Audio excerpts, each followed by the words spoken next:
नमस्कार, द गहनी में आपका बहुत बहुत स्वागत है। आज हमारे साथ खास मेहमान वाराणसी कमिश्नरेट पूर्व डीआईजी रिटायर, जो कि 31 जुलाई को आप रिटायर हुए हैं। आज खास बातचीत सर के साथ होगी। नमस्कार सर। जी नमस्कार। सर, सिविल सेवा में आने का निर्णय आपने कब लिया? देखिए, बड़ा प्रश्न अपने आप में थोड़ा सा टेढ़ा है और कई बार नियत आप व्यक्तिगत रूप से निर्णय नहीं लेते हैं, नियत जो है वो निर्णय लेती है। मैं हाई स्कूल तक साइंस का स्टूडेंट था। यद्यपि मेरी इच्छा सिविल सेवा में जाने की थी, लेकिन जब मैंने इंटर अच्छे नंबर मुझे आए थे और इसके बाद मैं इंटर साइंस में मैंने एडमिशन लिया। पंडित रामदवर द्विवेदी जो इंटर में संस्कृत पढ़ाते थे टीडी कॉलेज जौनपुर में, उन्होंने एक दिन मुझे रास्ते में रोका। 3 महीने 11th की क्लास में कर चुका था साइंस में, और उन्होंने हमसे कहा कि लोहार बनना चाहते हो? तो मैंने उनसे कहा कि लोहार क्यों?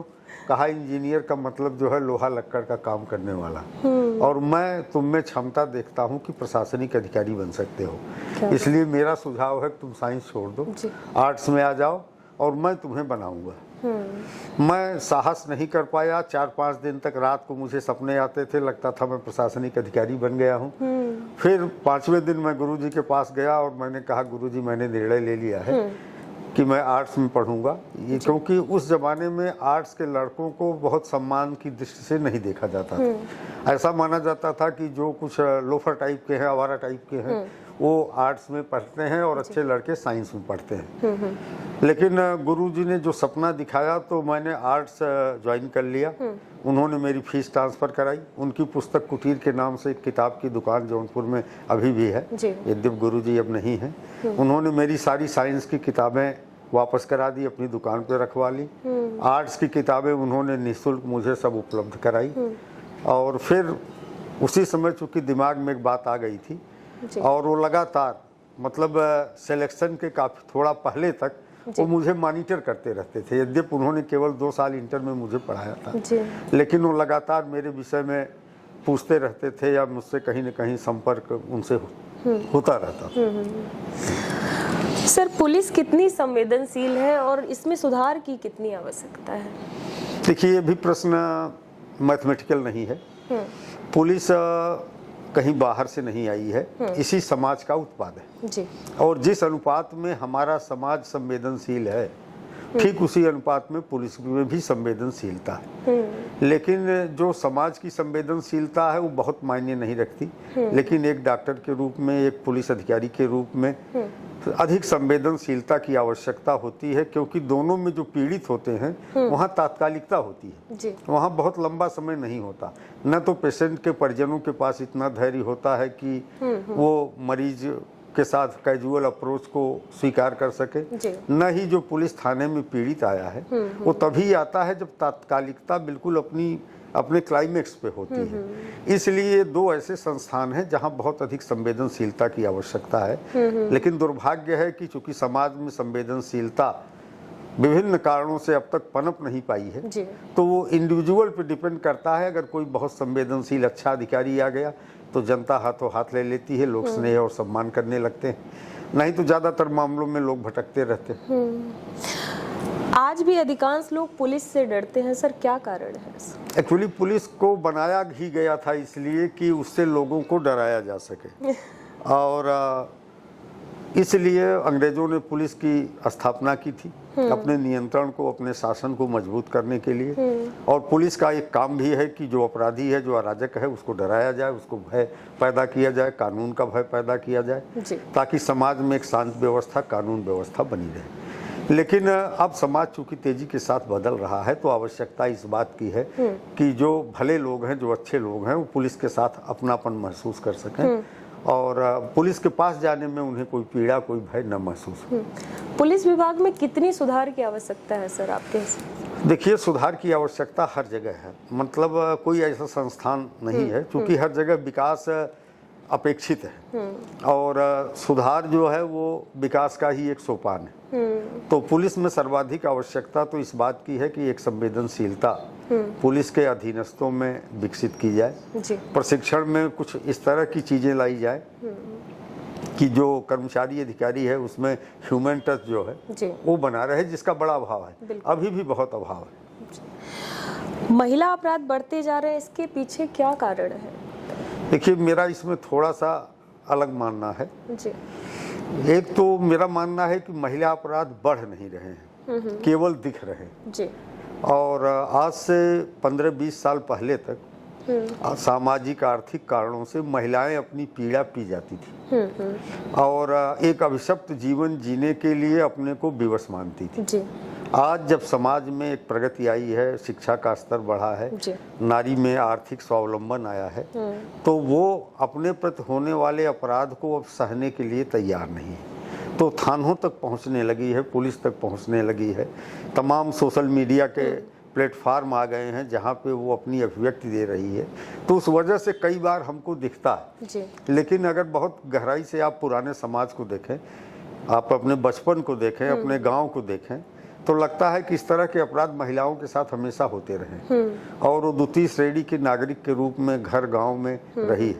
और मेरा तो यहाँ तक मानना है कि अनादिकाल से ही, भले हम लोग कहते रहे हों कि यत्र नार्यस्तु पूजन्ते रमन्ते तत्र देवता, लेकिन व्यवहारिक स्थिति यही रही कि महिला को ज़्यादातर वस्तु के रूप में ही देखा गया। जी। चाहे महाभारत काल में जो पांडवों की 5 पांडवों की एक महिला के साथ शादी थी, जी।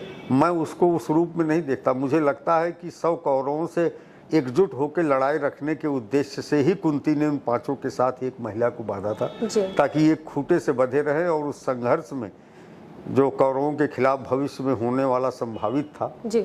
वो मजबूती के साथ, एकजुटता के साथ संघर्ष कर सकें। तो महिला बहुत बार वस्तु बनाई जाती रही है, कमोडिटी बनाई जाती रही है।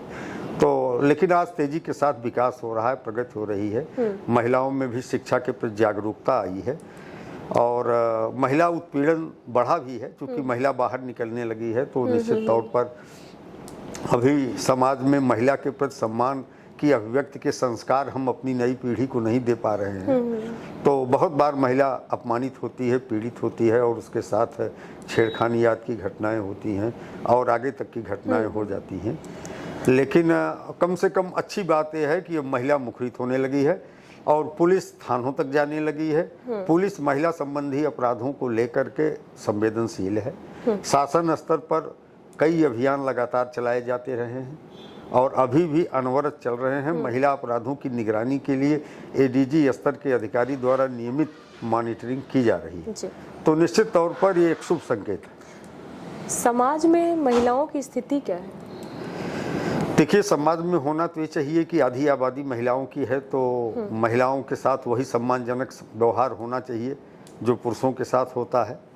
यद्यपि इसमें बदलाव भी आ रहा है। अगर आप देखें तो अब लोग अपनी बेटियों को बेटों से ज़्यादा प्यार करने लगे बिल्कुल। और हर घर में धीरे धीरे स्थिति बदल रही है, but it will take time और ये समय लेगा। लेकिन निश्चित तौर पर शुभ संकेत हैं कि महिलाओं के प्रति सम्मान और प्यार घर परिवार के स्तर पर अब बढ़ने लगा है। जी। और जिस स्तर पर लोग बेटे से ज़्यादा बेटी के बर्थडे मनाने और उसको सेलिब्रेट करने में विश्वास करने लगे हैं, उसके पीछे एक कारण ये हो सकता है कि उन्हें लगता है कि ये 20-25 साल की संगिनी है, तो सेंटिमेंट्स हैं। लेकिन एक आर्थिक स्वतंत्रता भी जी। अब महिला के साथ सबसे पहली समस्या जो मैं एक पुलिस अधिकारी के रूप में देखा जी। वो 2 तरह की है। एक तो 22 साल, 24 साल, 25 साल अपने पिता के घर रहने के बाद जब उसकी शादी होती है जी। और वो नए घर में जा रही है, तो पहले जैसा भी घर होता था वो एडजस्ट करने के लिए अभिशप्त थी। जी। अब वो अभिशप्त नहीं। एक तो कुछ आर्थिक स्वावलंबन, दूसरा सामाजिक जागृत, तमाम टीवी चैनल से लेके सीरियल से लेकर के ऐसे तमाम प्रकरण हैं जो महिलाओं में लगातार जागरूकता पैदा कर रहे हैं। तो अब वो उन तमाम चीज़ों को झेलने की स्थिति में नहीं। पश्चिमी उत्तर प्रदेश में चूंकि मैं 3 साल एसएसपी बुलंदशहर रहा जी। तो वहाँ ये प्रॉब्लम कुछ ज़्यादा है। जो दूर से देखने में लगता है कि महिला उत्पीड़न की घटनाएं अधिक हैं जी। लेकिन ऐसा था नहीं। पश्चिमी यूपी में हमने देखा कि अमूमन शादी के 6 माह 1 साल के भीतर ही लगभग परिवार टूटने के कगार पे बहुत ज़्यादा आ जाते थे और फिर वो पुलिस में आते थे प्रकरण जी। तो उसके पीछे की अब गहराई से हम लोग छानबीन करते थे, दोनों पक्षों को मिला के बैठा के बातचीत की जाती थी। तो पाया ये जाता था कि थोड़ा चारित्रिक स्तर पे समस्या है जी। एक पढ़ी लिखी लड़की जब शादी हो करके जाती है जी। तो उसकी अपेक्षा होती है कि उसका पति एकनिष्ठ हो जी। और पति के चरित्र को लेके जब उसे संशय पैदा होता है और घरों में ही अवैध संबंधों के कारण जब लड़की उसको स्वीकार करने की स्थिति में अब नहीं जी। तो वहाँ तनाव, संघर्ष, झगड़े शुरू हो जाते थे। फिर वो प्रकरण पुलिस तक आते थे। लास्ट में उसमें फाइनली मुकदमे लिखे जाते थे। जी। तो बहुत से मामलों में हम लोग अलग अलग मॉनिटरिंग टीमें बना करके प्रयास करते थे कि घर बस जाए, टूटे न। और कई बार ये सफल भी होता था। लगभग 40% मामलों में ही सफलता मिल पाती थी। 25% मामले जो है वो कोर्ट तक जाते थे। शेष कुछ मामले ऐसे होते थे जिसमें म्यूचुअल तलाक की स्थिति बन जाती थी। लगता था उन्हें कि अब ये घर को चला पाना संभव नहीं है। दोनों के रिश्तों में इतनी दूरी आ जाती थी या एक दूसरे के चरित्र को लेकर के इतना दूर की खाई बन जाती थी कि उसे पाट पाना संभव नहीं होता था। तो ऐसे प्रकरण जो है वो तलाक की ओर बढ़ जाते थे। जी। तो निश्चित तौर पर एक संक्रमण काल से हमारा पूरा समाज गुजर रहा है। जी। और हम आप ये कह लीजिए कि पाश्चात्य की जो कपड़े और बोलचाल, भाषा, इस संस्कृत को अडॉप्ट कर लिए हैं, लेकिन बाहर से। अंदर से अभी भी बहुत बार हम 16वीं, 17वीं या 18वीं, 19वीं शताब्दी में जी रहे होते हैं। तो ये जो गैप है पर्सनैलिटी का, इसकी वजह से भी प्रॉब्लम्स हैं। लेकिन हम उम्मीद करते हैं कि तेजी के साथ जिस तरह का बदलाव आ रहा है, जागरूकता आ रही है, महिला अपराधों को लेकर के सरकार संवेदनशील है, तो निश्चित तौर पर इसमें सुधार होगा। हमारी पुलिस कितनी जेंडर रिस्पॉन्सिव है? अब देखिए, पुलिस अपने आप में बिल्कुल एक न्यूट्रल गियर वाली स्थिति है। अब गियर लगाने का काम किस पे है? जैसे जिले का कप्तान है, अगर कप्तान में जिस मुद्दे को लेकर सेंसिटिविटी होगी, नीचे की पूरी पुलिस उस स्तर तक संवेदनशील हो जाएगी। अगर एसएसपी के दिमाग में ये बात है कि मुझे भ्रष्टाचार को रोकना, तो पूरे जिले की सिपाही से लेकर के थाने तक का सारा स्टाफ उसको देखेगा, क्योंकि वहाँ पे दंडात्मक कार्रवाई होती है। तो डिपेंड करता है कि जो ऊपर का अधिकारी है, जिसके सुपरविजन में पूरा जिला चल रहा है, वो किस भाव भंगिमा, आचार विचार का है। अगर वो इंटीग्रिटी में विश्वास करता है तो जनपद में भ्रष्टाचार पे कार्रवाई होगी और भ्रष्टाचार 50% से 70% तक डाउन हो जाएगा। ठीक इसी तरह अगर उसमें वो संवेदनशीलता है, महिलाओं के प्रति सम्मान है और एक अलग किस्म की सेंसिटिविटी है, तो उसका असर नीचे तक जाता है। जी। नीचे वाला ऊपर वाले की नब्ज को देखता है कि उसकी हार्ट बीट क्या है और उसी के अनुरूप अपने को ढाल लेता है। तो ये मैन टू मैन बहुत बार डिफर करता है। इसीलिए कई जगह आपको अच्छा दिखता होगा, कई जगह कमियां दिखती होंगी। सर, ऐसी कोई घटना है जो अभी भी याद है सेवा काल के दौरान आपके साथ कुछ? देखिए, पुलिस की नौकरी तो कहानियों का एक अंबार है, लेकिन जो संवेदनशीलता की मैं बात कर रहा था जी। अभी बुलंदशहर में मैं एसएसपी था, तो एक आदमी आया आहार थाना क्षेत्र से। एक थाना आहार है जी। आहार वो जगह है जहाँ से रुक्मिणी का कथित रूप से श्री कृष्ण भगवान द्वारा अपहरण किया गया। तो उस व्यक्ति ने हमसे कहा कि साहब, उसकी 14 साल की बेटी को कोई लड़का भगा ले गया है आवारा, और पुलिस मुकदमा नहीं लिख रही जी। तो चूंकि मैं महिला अपराधों के प्रति बड़ा संवेदनशील था, तो मुझे बड़ा आश्चर्यजनक लगा कि यशो ने मुकदमा क्यों नहीं लिखा जी। तो मैंने तत्काल फ़ोन मिलाया, यशो से पूछा, तो थाना प्रभारी ने बताया कि साहब, इनकी लड़की आज से 2 महीने पहले तमिलनाडु से भागी थी जी। ये तमिलनाडु में रहते हैं, अभी 1 हफ्ते पहले यहाँ आए। तो मैंने उस आदमी से पूछा कि भाई, आपकी लड़की तो तमिलनाडु से भागी, तो आप यहाँ क्यों मुकदमा लिखाना चाहते हैं, और यहाँ की पुलिस क्या करेगी, घटनास्थल तो तमिलनाडु का है। तो आदमी रोने लगा। उसने बताया कि वो 2 महीने तक तमिलनाडु में थाने पे चक्कर लगाता रहा और उसका मुकदमा नहीं लिखा गया। चूंकि वो मूल निवासी आहार थाना क्षेत्र का था, बुलंदशहर का, तो थक हार करके वापस अपने गांव परिवार सहित आ गया। वहाँ किसी ने उसको बताया कि तुम यहाँ एसएसपी से मिलो, तो हो सकता है कि तुम्हारी मदद हो जाए।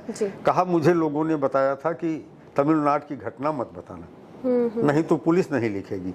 इसलिए हमने जो है तमिलनाडु की घटना नहीं बताई, लेकिन यशो ने कहीं से पता कर लिया था। तो मैंने उससे कहा, फिर उसने जो प्रश्न उठाया वो बड़ा मर्माहत कर देने वाला था। उस आदमी ने कहा कि अगर आपकी 13-14 साल की बेटी गायब हुई होती तो क्या आप घटना स्थल तलाशते या लड़की की बरामदगी कराते? बिल्कुल। तो निश्चित तौर पर उसके इस प्रश्न ने मुझे भावुक कर दिया और मैंने उससे कहा कि आप भूल जाइए कि आपकी लड़की कहाँ गई, आप मुझे ऐसी तहरीर दीजिए कि आपकी लड़की यहाँ से गई, मैं बरामद करूँगा जी। और उसने इतना झूठ, कई बार झूठ जो है सच से ज़्यादा कीमती होता है, उसने इतना झूठ लिखा कि वो अपने गांव आहार आया हुआ था जी। जहां तमिलनाडु के फला व्यक्ति ने आ करके उसकी बेटी को बहला फुसला के भगा ले गया जी। मुकदमा आहार थाने में लिखा गया, हमने टीम भेजी, तमिलनाडु से लड़की बरामद हुई, कोर्ट में पेश हुई, उस आदमी को लड़की मिली। तो ये जो संवेदनशीलता है, मुझे कई बार लगता है कि अगर हम उसको ये उलझाते कि तुम तमिलनाडु जाओ, चलो हम लिखा पढ़ी करते हैं, तमिलनाडु पुलिस को हम FIR लिख करके भेज देते हैं, तो हमको उस आदमी के प्रति इम्पैथेटिकल तरीके से देखना पड़ेगा। दो चीज़ें हैं, एक तो सिंपैथी है जी। सिंपैथी वो होती है कि हम किसी के साथ कोई घटना हो गई तो उसके प्रति एक सहानुभूति रखें। एक इम्पैथी होती है, इम्पैथी में हम उस आदमी के लेवल पे जा करके उसकी पीड़ा को महसूस करते हैं। इस इम्पैथी को विकसित करने की विशेष रूप से पुलिस में बहुत आवश्यकता है। और एक छोटी सी घटना मैं और इसी तरह की बताना चाहूँगा, जो हम लोगों ने हमने एक्सपेरिमेंट के रूप में ही किया, लेकिन मुझे लगा कि अगर उतनी संवेदनशीलता न दिखाया होता तो घटना कुछ और होती। रात को 2:30 बजे 2022 में मार्च वर्ष का महीना था जी। SSP बुलंदशहर था, तो 2:30 बजे टेलीफोन ड्यूटी ने बताया कि साहब 2 बुजुर्ग मुस्लिम आए हैं, रो रहे हैं। अच्छा। तो मैं उठा, अमूमन कप्तान इतनी रात को आम आदमी से मिलने के लिए उठते कम हैं, लेकिन मेरी आदत थी, मैं उठा, मुझे लगा कि निश्चित तौर पे कोई गंभीर बात होगी तभी कोई आदमी इतनी रात को आया है। मैं गया, ऑफिस खोला, उसको बुलाया, बैठाया, पूछा क्या मामला है। तो उस बुजुर्ग ने बताया कि उनका बेटा 1 सप्ताह पहले बिजनेस के सिलसिले में मुंबई गया था जी। और वहाँ उसका अपहरण हो गया है। अच्छा। और अपहरण करने वाला हमारे लड़के के ही मोबाइल फ़ोन से मुझे फ़ोन करके पहले 1 लाख रुपए मांगा, मैंने पेटीएम कर दिया। फिर दोबारा कहा कि 1 लाख और दो तो छोड़ देंगे, मैंने दोबारा 1 लाख और उसको दिया और पेटीएम से। अब फिर पैसे की मांग कर रहा है, मुझे लग रहा है कि वो हत्या कर देगा। बच्चा मेरा चिल्ला रहा था, उसको लोग मार रहे थे। अब एज SSP कोई भी होता सामान्य परिस्थितियों में तो यही कहता कि भाई मुंबई का मामला है, अपहरण मुंबई में हुआ है, आप मुंबई जाओ। और अगर कोई मेरे स्तर से मदद संभव है तो मैं वहाँ लोकल अधिकारियों से बात कर लूँगा। मेरी ज़िंदगी की भी ये पहली इस तरह की घटना थी, लेकिन मेरे दिमाग में तत्काल आया कि इसकी मदद यहीं से कराई जा सकती है, क्योंकि जिस मोबाइल फ़ोन से वो बात कर रहे थे इसके बेटे के, वो मोबाइल फ़ोन वहीं था जहाँ लड़का था, क्योंकि वो बता रहा था कि लड़के के चिल्लाने की आवाज़ आ रही थी। तो बगल में हमारा सर्विलांस का ऑफिस था जिसमें रात को 2 लड़के रहते थे। एक संजय नाम का बहुत काबिल हेड कांस्टेबल था, अच्छी जानकारी थी। मैंने तत्काल उसको बुलाया, ठीक मेरे गोपनीय कार्यालय के बगल के कमरे में वो ऑफिस था जी। मैंने उससे कहा कि तत्काल इसका सेल ID मंगाओ जहाँ से फ़ोन आ रहा है। तो उसने कंपनी वालों से बात किया और 2:45 बजे तक वो लोकेशन एग्जैक्ट आ गया 10-15 मीटर के अंदर का। अच्छा। जहाँ पे उस लड़के को रखा गया था। हम लोगों ने मैप में सर्च किया और उस लोकेशन को लोकेट किया कि वो किस जनपद में है। और जनपद मिलने के बाद गूगल से उस जनपद के DCP का नंबर जो है निकाला गया। वहाँ के DCP के लैंडलाइन पे फ़ोन करके उस लोकेशन के थाने का नंबर थाना प्रभारी का लिया गया। थाना प्रभारी को मिलाया, 4-5 बार मिलाने के बाद थाना प्रभारी ने फ़ोन उठाया, सो गया था, रात को 3-3 बज रहे थे। तो उसने बताया कि सर ये स्थान हमारे थाने से 14 किलोमीटर दूर है, लेकिन एक चौकी में पड़ता है। चौकी का नाम उसने बताया और चौकी इंचार्ज का नंबर दिया। फिर मैंने चौकी इंचार्ज को फ़ोन मिलाया, अपना परिचय देते हुए सारी बात उसको बताई। मैंने कहा कि व्हाट्सएप पे मैं तुमको लोकेशन भेज रहा हूँ, आप केवल अपना मोबाइल और 2-3 कांस्टेबल लेकर के चले जाओ। हो सकता है बदमाश भाग जाए लेकिन वो लड़का मिल जाएगा। और चौकी प्रभारी ने मुश्किल से 10-12 मिनट के भीतर, तो चौकी से मात्र 150-200 मीटर दूर रखा गया था, सीधे उस लोकेशन पे पहुंच गया, उस लड़के को बरामद कर लिया जिसको इन बदमाशों ने काफ़ी पीटा था, चोट थी। क्या बात। तो इस तरह अगले दिन 4-5 ट्रैक्टर में भर करके उस पूरे इलाके के मुस्लिम कम्युनिटी के लोग माला फूल लेके हमारे पास आए। तो अब जिस घटना को मैं ये कह सकता था कि आप बम्बई जाओ, बम्बई में अपहरण हुआ है, उसका एक तरह से खुलासा जो है वहीं हो गया। तो अगर हम सार्थक और संवेदनशील तरीके से प्रयास करें तो निश्चित तौर पे जो है सफलताएं मिलेंगी, लोगों को सेटिस्फैक्शन भी मिलेगा। बिल्कुल। सर, महिलाओं की ऐसी कोई समस्या जिस पर आप काम करना चाहते हैं? देखिए, महिलाओं की तमाम समस्याएं हैं, लेकिन 2-3 चीज़ें हैं जी। कई बार आपको लगता होगा कि महिलाओं का उत्पीड़न हो रहा है।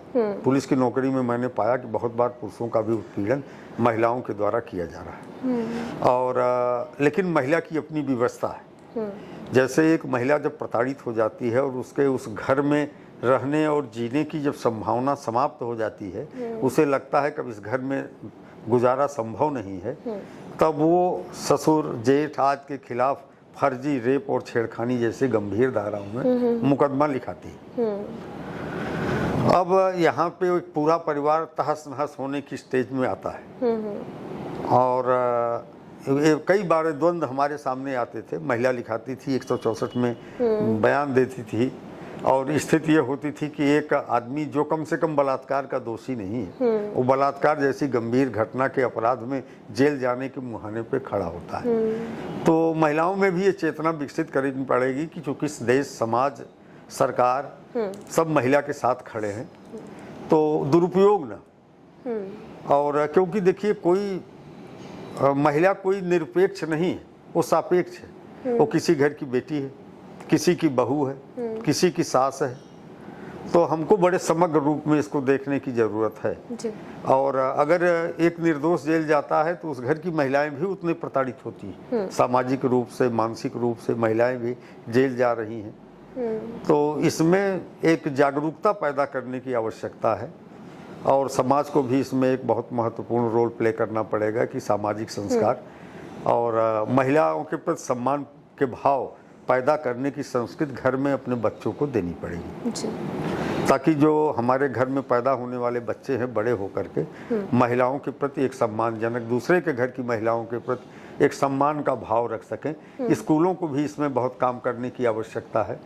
विद्यालयों में वो संस्कृति विकसित करना पड़ेगा, क्योंकि विद्यालय भी ज़्यादातर हमको मशीन बना रहे हैं। माने पैसा पैदा करने की मशीन के रूप में वो पर्सनैलिटी को बढ़ा रहे हैं जी। और महत्वाकांक्षाएं जगा रहे हैं, अवसाद और फ्रस्ट्रेशन पैदा कर रहे हैं। तो इसीलिए आप देखिए, कोटा में हर हफ्ते कोई न कोई बच्चा जो है सुसाइड कर रहा है। पूर्वी उत्तर प्रदेश और पश्चिमी बिहार से निकल के माँ बाप की ढेर सारी महत्वाकांक्षाओं का बोझ अपने कंधे पे लेके बच्चा कोटा जाता है, राजस्थान, इंजीनियर, डॉक्टर बनने के इरादे से। और स्थिति ये हो रही है कि वो उस बोझ को ढोने में असमर्थ हो जा रहे हैं और सुसाइड कर रहे हैं। तो सोसाइटी और स्कूल, इन दोनों का बड़ा महत्वपूर्ण रोल है जी। और लड़कियों को भी सजग सतर्क रहना पड़ेगा, क्योंकि सोशल मीडिया, फेसबुक, व्हाट्सएप इत्यादि ने लोगों के जीवन को, विशेष रूप से लड़कियों के जीवन को बहुत बार प्रवंचित किया है। और रोज़ ऐसे किस्से आ रहे हैं जब वो प्रेम जाल में उलझ जा रही हैं और अपना पूरा जीवन तबाही, सुसाइडल स्टेज पे पहुंच जा रही हैं जी। तो उनको भी थोड़ा सतर्क रहने की आवश्यकता है, और समाज में भी हमको एक जागृति, एक भाव पैदा करना होगा। स्कूलों को भी एक तरह की शिक्षा पद्धति में ही थोड़ा सा माने गुणात्मक सुधार की आवश्यकता है, विशेष रूप से विद्यालयों में। जब लड़कियों को थोड़ा सा सतर्क किया जाए, और नहीं तो ये जो हमारे सोशल मीडिया का तमाम नेटवर्क हैं, ये बड़े खतरनाक साबित हो रहे हैं, और लड़कियां बहुत बार उलझ रही हैं और सुसाइडल स्टेज में जा रही हैं। इस पे अभी काम नहीं हुआ है। साइबर क्राइम में महिलाएं जिस तरह से उलझ रही हैं, या कुछ तरह पुरुष जो हनी ट्रैप के शिकार हो रहे हैं, दोनों के लिए ये बहुत उलझाव वाला है। क्योंकि उम्र ऐसी है कि आदमी कई बार फिसल जाता है, और अच्छी चीज़ें आकर्षित करती हैं तो लड़के लड़कियों के प्रति, लड़कियां लड़कों के प्रति आकर्षित हो जाती हैं। उसमें तमाम ऐसे हैं जो जिनका उद्देश्य कुछ और होता है, शोषण होता है, आर्थिक शोषण, शारीरिक शोषण। तो इस तरह की प्रॉब्लम्स बहुत आ रही हैं। और लड़कियों को विशेष रूप से बहुत सजग रहने की ज़रूरत है। और एनजीओ से मैं कहना चाहूँगा कि वो जगह जगह जहाँ जाएं लोगों को ब्रीफ करें, लड़कियों को ब्रीफ करें, जागरूक करें। अभी 2-3 प्रकरण बनारस में ही इस तरह के आए थे जी। जब लड़कियों को फ़ोन आता था जो बहुत ज़्यादा सोशल मीडिया पे रहती हैं कि मैं पुलिस से बोल रहा हूँ और आपके फोटोग्राफ्स जो है अश्लील वो हमारे पास हैं। अच्छा। और मैं पुलिस अधिकारी हूँ, इस तरह की बातें कह करके इतना डराते धमकाते थे। और कई बार तो यह कह करके कि आपके शरीर से हमको मैच करना है कि आपके ही शरीर है जो हमारे पास है फोटो या दूसरे के हैं। लड़कियां कपड़े उतार देती थी, उसके फ़ोटो ले लेते थे, ब्लैकमेलिंग करके पैसे वसूलना, शोषण करना। हम लोगों ने कई गैंग बनारस में ही पिछले 5-6 महीनों में इस तरह के पकड़े थे। एक तो ये झांसी साइड का ग्रुप था जी। एक और ग्रुप था अभी जो बच्ची आई थी, बिल्कुल मतलब वो इस स्थिति में थी, सुसाइड करने जा रही थी। उसको हमने समझाया कि तुम्हारा इसमें कोई दोष नहीं है और उसे बस ये बता करके कि तुम्हारे फोटोग्राफ्स मेरे पास हैं और महिला की आवाज़ में, महिला अधिकारी बन करके कि हमको मैच करना है कि आपकी ही शरीर है या दूसरे की है। तो इस तरह की स्थितियों में लड़कियों को जागरूक करना है। कोई भी पुलिस इस तरह का काम नहीं करती है। अगर ऐसे फ़ोन आते हैं तो पुलिस में रिपोर्ट करें। साइबर ठगों से सावधान रहें जो महिला अस्मिता के साथ खिलवाड़ करते हैं। दगहनी से मैं शिल्पी आपका बहुत बहुत आभार करती हूँ। धन्यवाद। Thank you ma'am.